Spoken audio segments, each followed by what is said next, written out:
Все народы Тейвата равны, но кто-то равнее. Именно с такого тезиса мы начнем наш сегодняшний разбор персонажа Синджвин. Всем привет! Вы на канале Spooky Cookie. Сейчас мы с вами затронем тему дискриминации в Genshin Impact в задании Легенд Синджвин, Нереида, Тепло лжи. И то, как это актуально переплетается с нашим миром. Присаживайтесь поудобнее. Мы начинаем. Хотели ли вы когда-либо изменить свою внешность? Сталкивались ли вы когда-то с непринятием себя просто потому, что выглядите не так, как хотело ваше окружение? Красивым и правда позволяется больше. Все эти сложные и неоднозначные вопросы поднимает задание Легенд Синджвин, и она сама как олицетворение двоякого персонажа. Когда мы впервые встречаем ее возле парфюмерной лавки Фонтейна, Синджвин рассказывает нам историю о том, почему она выглядит именно так. Изначально Синджвин выглядела как обычная мелюзина. В те времена люди еще сторонились этого народа, и общение с ними порицалось.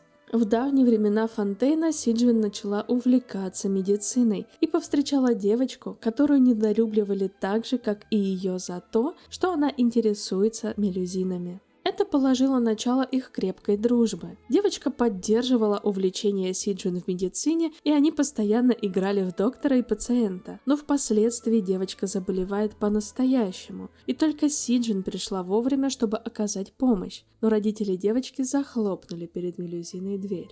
И в этот момент происходит первый, крайне важный поворот в жизни Синджвин. До того, как у нее появилась подруга, Синджвин существовала в своей форме мелюзины, и хоть и подвергалась нападкам, все равно оставалась самой собой. Можно сказать, что она принимала себя, несмотря на то, что ее отвергало общество. Но она встретила девочку, ставшую ее подругой, по сути единственного человека, который принял ее такой, какая она есть, а также поддержал ее интересы. И вот этот человек находится на грани жизни и смерти. Синджвин способна ей помочь, но ей просто не дают этого сделать. И она задается закономерным вопросом. Неужели я не могу спасти лучшую подругу, потому что я не человек? И тогда она идет на решительный шаг, отказывается от своей идентичности. Она обратилась к так называемой ведьме, своей наставнице, и отказалась от своего облика мелюзины, становясь кем-то между недочеловеком, недомелюзиной. Она прячет свои остаточные черты и спасает подругу. Уже под конец квеста Невилет рассказывает нам, что в те времена действовал закон, запрещающий превращать другое существо в человека, призванный оставить народ Фонтейна в неведении, что они все являются океанидами. Так Синджвин пошла не только на отказ от собственной личности, но и на нарушение закона, и отправилась в крепость Мирапит.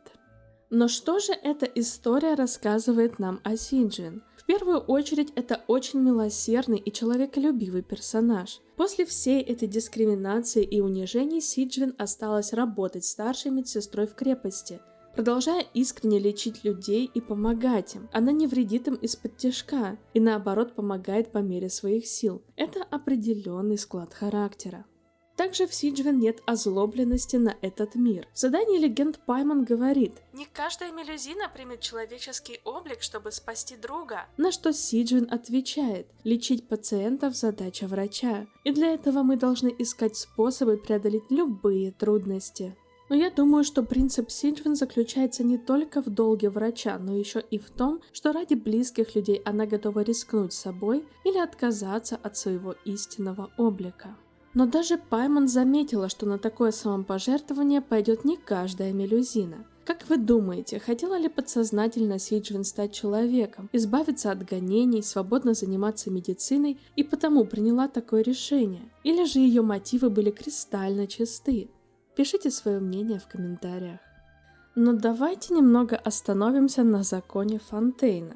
И почему благодаря своим законам это пока что самый жестокий регион Тейвата?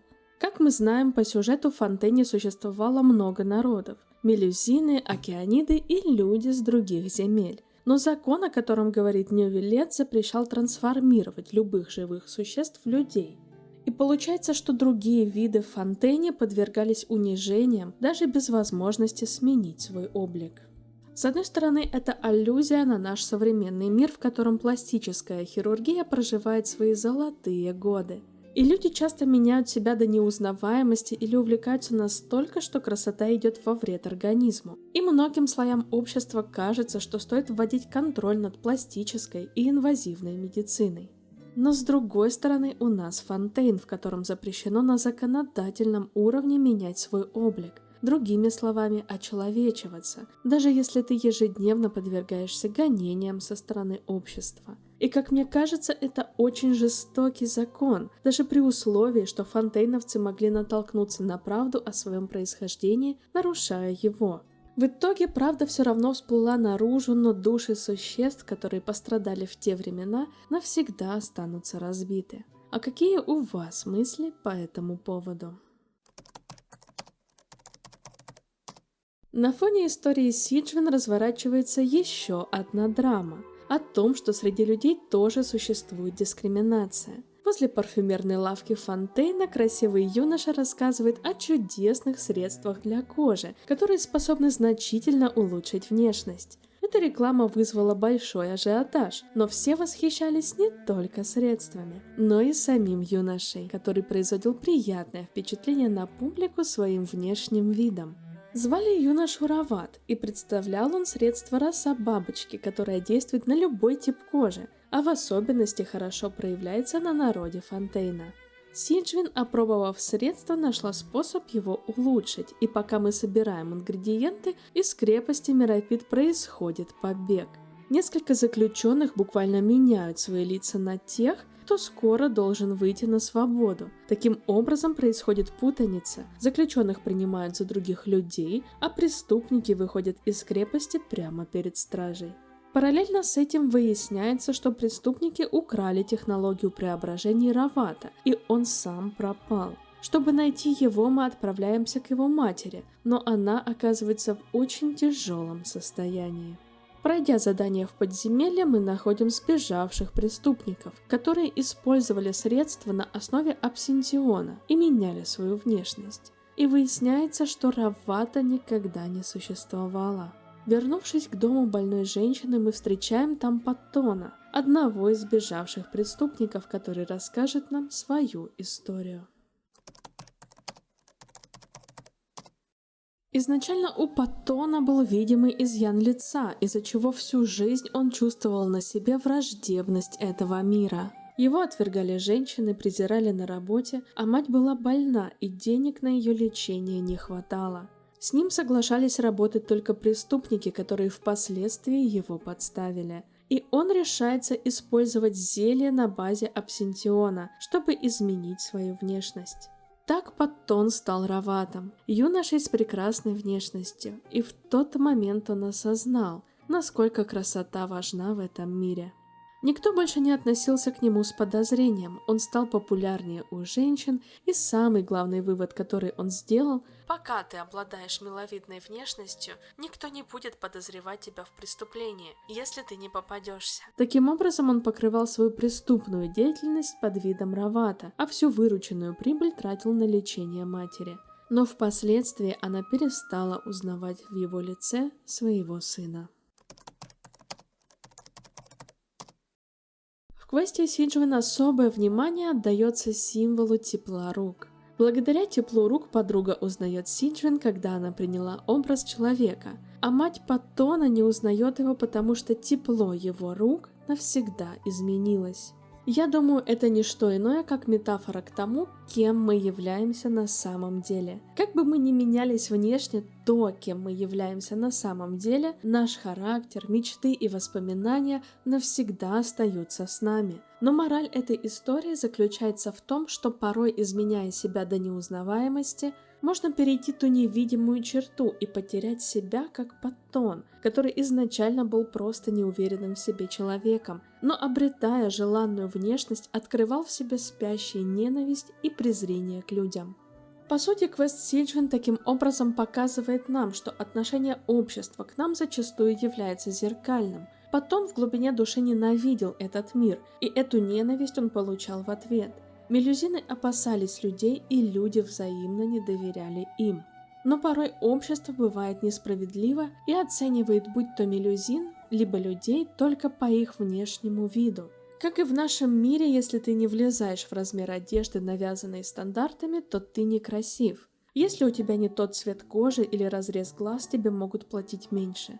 Женщинам могут отказывать в работе из-за того, что они могут уйти в декрет, а от мужчин ждут, что они будут работать сверхурочно или приносить сверхприбыль компаниям. И очень многие люди в погоне за мнимым успехом начинают менять свою внешность, подстраивать себя под навязанные стандарты общества и в итоге перестают быть похожими на самих себя. Забывают о своих мечтах и начинают жить желаниями, навязанными извне. Но в нашем мире очень сложно не поддаться этому движению, когда из каждого утюга нас подталкивает становиться лучшей версией себя. Но мне так и хочется спросить, лучший по мнению кого? Почему я сейчас не своя лучшая и единственная версия? И как раз Синджин в конце квеста говорит очень важную мысль. Когда Паймон говорит: «Сейчас все хотят дружить с мелюзинами, ты не хочешь вернуть себе свой прежний облик?» На что Синджин отвечает: «Какая разница, человек я или мелюзина?» Тем самым размывая прежние рамки староукладного общества Фонтейна. Ведь по большому счету это верно, неважно полный ты или худой, мужчина или женщина, мелюзина или человек, ты рожден в этом мире, и твои права никогда не должны быть ущемлены просто потому, как ты выглядишь. И подводя итог, что это за личность Синджвин? Это милосердный и самоотверженный персонаж, который по праву занимает должность старшей медсестры, талантливый медик и очень проницательная и эмпатичная по меркам самих мелюзин. Но вместе с тем это очень хитрый и неоднозначный персонаж. Наряду с тем, как она готова пожертвовать чем-то ценным для себя, она также готова хитрить, обманывать и лукавить, как ее наставница, чтобы достигать своих целей. А что вы думаете о задании легенд Синджвин? Нравится ли вам сам персонаж? И был ли жизненным для вас ее квест? Смело пишите свои мысли в комментариях без страха быть осужденными. Ну а я благодарю вас за то, что посмотрели это видео до конца. Подписывайтесь на канал и ставьте ваши реакции, если вам было интересно. Ну а я не прощаюсь. До новых встреч!